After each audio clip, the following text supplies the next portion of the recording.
it's been a long time since I played in a tournament where you could take 2 buses.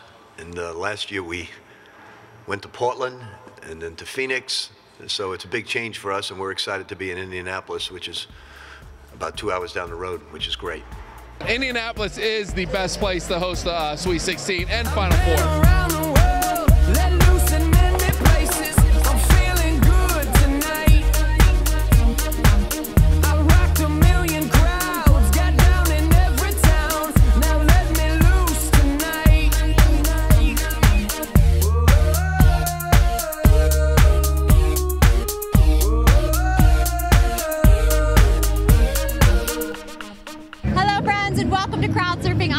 Along with Mike P. Hey, lady. March Madness has set in here in Indy. It is Sweet 16 time. Absolutely, McKenzie. You guys, we're on Georgia Street right now. We're going to dip over to Kilroy's, interview some fans. Then we're going to go over to the practice session, Lucas Oil Stadium. I got to get IU friendly. Why not? McKenzie?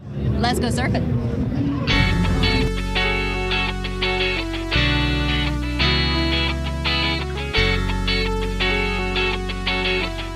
All right, you guys, Louisville representing out here on Georgia Street. I found a crew who are Louisville fans. You told me you're going to give me a Louisville cheer. Go ahead. Ready?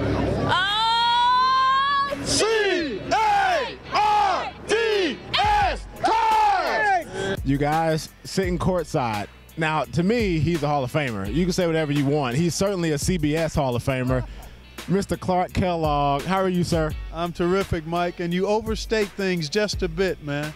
I'm just one of the folks that happens to call games for CBS. Glad to be doing it and glad to be here in Indianapolis, which is kind of like my second home. I grew up in Ohio, Cleveland, played college ball at Ohio State, and then played for the Pacers in the early 80s and have continued to work for the Pacers since 1982. So this is comfortable territory for me.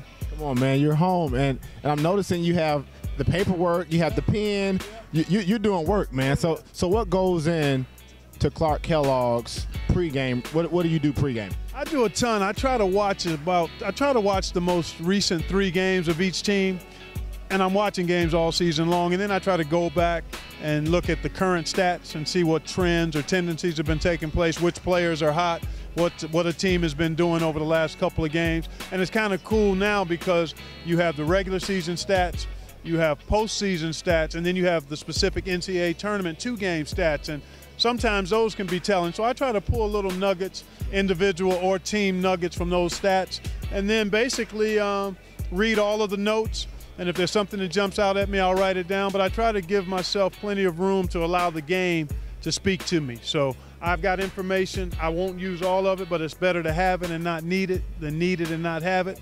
And then the game will speak to me and dictate how I commentate once the ball goes up. Jared and Zach here, styling. Check it out, head to toe. I think they get my style award. I'm saying, I want to talk to a Duke fan. How are you feeling? Are you feeling confident? I mean, it's not even a question. We're going to destroy them. Probably be up like 20 with like 2 minutes left. We'll leave early and go party, I think. Do you know the Louisville, does any of your team know the Louisville fight song? Joe, you know the fight song? Fight song. You know the fight song? You guys know the fight song? Do you know the fight song? I know the IU fight song. She knows the IU fight song. Do you know it? This is ridiculous, you guys. This is absolutely ridiculous. Here's what happened. I was taking classes at U of L. Yep. And I missed that class. Girls, are you enjoying yourselves? Of course. Are you going to the big game tonight? We are. Who are you rooting for? You know what? IU lost last night, so I'm not rooting for anyone. I hope they all lose. I'm going for the underdog, Florida Gulf Coast. Oh, I like it all the way. All right, you guys. Now, it would be safe to say that this fella is a Michigan State fan. State, go State, green, white. Did you put that together? Yeah, I put it together. Actually, I put this together a couple years ago for their football championship, but just kind of modified a little bit for the basketball. So yeah. I dig that, man. Yeah. Abby and Max. Now, Abby, you can be honest. Did Max cut school today? Heck yeah. Max, how does it feel to be a cutter? Awesome. How's your bracket looking? Not very good. Not very good. Did you call Florida Gulf Coast? No. And if anybody did, they're liars. Did you work today? No, if you count my 12-ounce curls as working, then yes. That's what you working on that beer. I'm working on this beer. Now, was that your dude that just ran off? Could you get a shot of him? He's running. He's a little camera shy. Don't worry about him. Still in Kilroy. Standing here with my man John, Oregon fan, obviously. Yes. Be honest. My first question to you: did you skip work? No.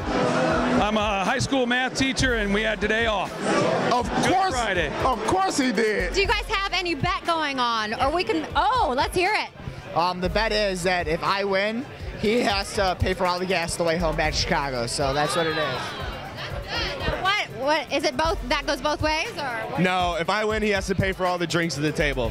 Now the question is, which would be more expensive? The drinks at the table. Yeah, the drinks for sure. Is this your first NCAA tournament practice? Yeah, I've never been to one of these before. So, did you see when the guys were out here earlier, Louisville was out? What did you think? I thought they were pretty good. My uncle likes Louisville. So you apparently don't like Louisville. I like Louisville. Tell me what you like mostly about the NCAA tournament.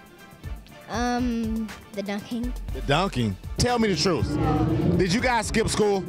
Yes. No. No. The other two are lying. Thank you for telling the truth. You get the first question. Is Michigan State going to beat Duke? Yes. About how many points? 5. I found a rare gem in the place. This is Troy, and he's an unbiased fan. So you are not rooting for any particular team? No, not in particular. I just love college basketball. It's going to be a good weekend, so we're just... Your buddies are throwing koozies at us. I don't know if they're my buddies. They might be friends of yours, but they're not friends of mine. Tell me what tonight's score is going to be. Duke versus Michigan State. You know, I'm kind of... I think it's going to be a nail biter is what I think. I got some left, so I think it's going to... Yeah, you got a few. Yeah, quarter of an inch. That's what she said. Anyways, so... I know the tune, I don't know the words. Give me some of the tune. Dun dun dun dun dun dun dun dun dun dun dun dun dun dun. Do you know the Michigan State fight song? Of course I do. Give me a little 10-second. Go right through for MSU. Watch the points keep growing. So you gotta go with the go right through. Well, it's almost game time. The streets are electric. Are you ready? Mackenzie, I'm ready. Sweet 16, Indianapolis, Indiana. You've been served. If you go back to the greatest teacher in the history of, I think, of any sport, to me, was John Wooden. But you could look at his roster and say, okay, now you got Kareem, you got Walton, you got all these guys from Gail Goodrich on, and you could say, you know what? Back when it first started, it only took 3 games to get to a Final Four. They stayed in region. If you look at their roster and they start to mature into their junior, senior, you probably expect them to win a championship. Then the North Carolina teams and the Kentucky teams, you watch them grow. Today, that's just not the case. And it doesn't necessarily make it worse. It adds more excitement to it because you see it just in the seeding. How could now, as you look at that Oregon team, as I'm breaking down 10 tapes, how could they possibly be a 12 seed? Well, they got hot at the right time. They've got terrific talent. They're extremely well coached, and they're a 12 seed. So it's fun today because you have no clue to who's going to win.